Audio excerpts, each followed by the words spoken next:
এই নাফরমান, কেমনে ঘুমাইবা? তোর বাপ তোরে কিছু বলে না? না, তোমরা কিশোর নওজোয়ান, তোমার মার কিছু বলে না?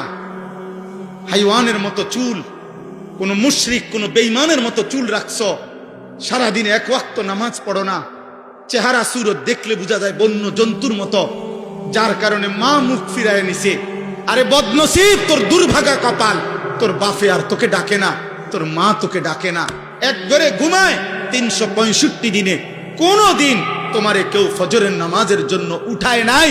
আল্লাহর কসম, এটা তোর উপরে অভিশাপ ছাড়া আর কিচ্ছু না। বলে ভাত তো খাই হুজুর, ঘুম যাই, পেশাব পায়খানা করি, আমার তো কোনো অসুবিধা নাই।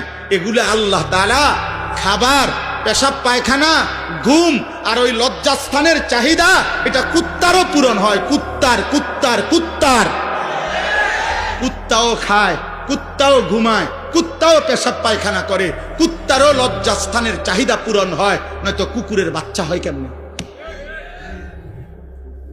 কি ভাবছো আব্বা? দিন রাত মোবাইলে কি দেখো?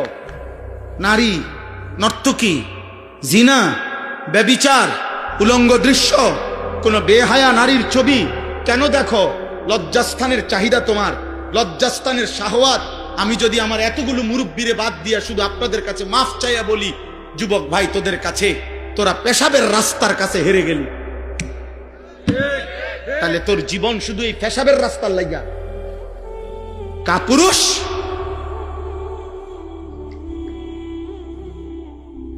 আর একটা মানুষের সৃষ্টি, এই মাথা, এই চোখ, এই চুল, এই চেহারা, এই হাত, এই নাক, এই দিল, এই দিমাগ, এই আসমান ও জমিন, এত কিছু দিয়ে আল্লাহ তাআলা সাজিয়েছেন শুধুমাত্র এই যৌন চাহিদার জন্য, এক নারীর জন্য। প্রিয় বাপ, তুমি কি করছো? বলো না নওজোয়ান, বলো কি করছো বাপ? তোমরা কি করছো? কি শুরু করছো তোমরা? সুখ মিলবে না বাপ, খোদার কসম, গুনাহ সুখ দিবে না। লাহুম আযাবুন আলীমুন ফিদ দুনিয়া ওয়াল আখিরাহ। কোরআন শরীফের সূরা নূরে 18 নম্বর পারায় স্পষ্ট আছে, আল্লাহ বলে যে সমাজ মুমিনদের, যাদের দ্বারা অশ্লীলতা, বেহায়াপনা, ফাহিশা, নারী পুরুষের অবাধ মেলামেশা, জিনা ব্যভিচারের অবাধ পরিবেশ, চরিত্রহীনতার অবাধ পরিবেশ চালু হয়, খোদার কসম আল্লাহ বলছে আমি তাদেরকে দুনিয়াতেও কঠিন আযাব দেব, আখিরাতেও কঠিন আযাব। লাহুম আযাবুন আলীমুন ফিদ দুনিয়া ওয়াল আখিরাহ। ফিদ দুনিয়া, ফিদ দুনিয়া মানে দুনিয়া, দুনিয়া যে দুনিয়া এটা বুঝেননি? দুনিয়া শব্দের অর্থ দুনিয়া কদ্দুর বুঝছেননি? অতএব আমার দাদার বয়সীরা, ওরা হয়তো তোমার আগে কবরে চলে যাবে, তোমার বাবার বয়সী কবরে চলে যাবে, কিন্তু তোমরা 14, 16, 18, 20, 22 বছরের ছেলে, যে পরিমাণ তোমরা যা করছো, তোমাদের আগামী ভবিষ্যৎ তোমরা মুসিবতে ফেলে দিবা। যদি কোনো দিন দেখো তোমার বোনও চরিত্রহীন, তোমার মেয়েও চরিত্রহীন, তোমার স্ত্রীও চরিত্রহীন, তখন বাঁচবা কেমনে বাপ? পরের নারীর কাছ থেকে, পরের মেয়ের কাছ থেকে তুমি যা চাও, তোমার মেয়ের কাছ থেকে যদি ভবিষ্যতে অন্য কেউ এটা চায়, ওই ঘরের বোন থেকে তুমি যা চাচ্ছ হারাম সম্পর্কের মাধ্যমে, তোমার আপন বোন থেকে যদি সেটা কেউ চায়,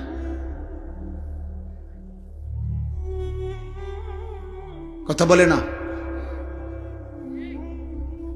তো তুমি সেটা মেনে নিবে তো? তোমার ইজ্জত এটা মেনে নিবে তো? তোমার আত্মসম্মান এটা মেনে নিবে তো? আল্লাহর নবী সাল্লাল্লাহু আলাইহি সাল্লাম এক যুবককে এই কথাটাই বলছে, নবীজির হাদিস। ওই যুবক জিনা করতে চেয়েছিল, নবীজির কাছে অনুমতি চাইছিল। ইজান লি বিজিনা, বলছি ইয়া রাসূলুল্লাহ আমি জিনার অনুমতি চাই। আল্লাহর নবী সাল্লাল্লাহু আলাইহি সাল্লাম তাকে 5টা প্রশ্ন করছে ওই যুবককে। এই কিতাব আমার গাড়িতে আছে, আরবি কিতাব।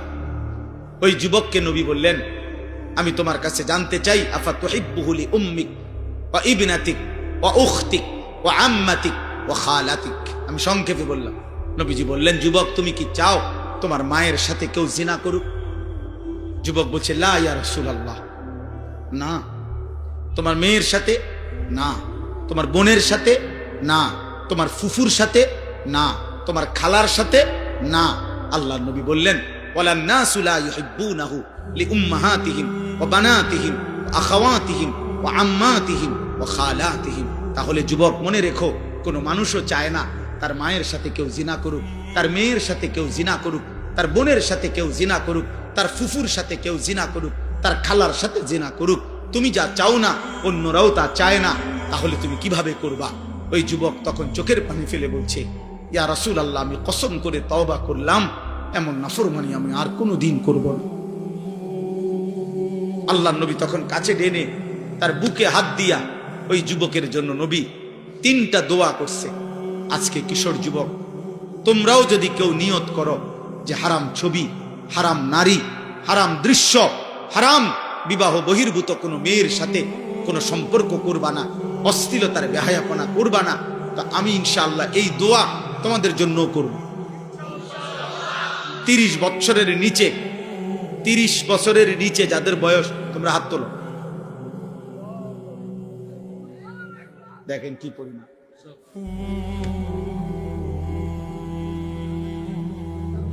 আয় কারীম, আল্লাহ তোমাদেরকে কবুল করেন। তো নবী সাল্লাল্লাহু আলাইহি সাল্লাম ওই যুবকের জন্য 3টা দোয়া করছেন। আল্লাহুম্মা গফির যামবাহু, আল্লাহ এই যুবকের গুনাহ মাফ করে দেন, আল্লাহ আমার এই নওজওয়ানদের গুনাহ মাফ করে দেন।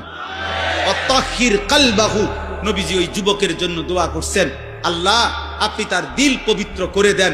আয় করিম, আপনি আমার এই সন্তানদের দিলও পবিত্র করে দেন।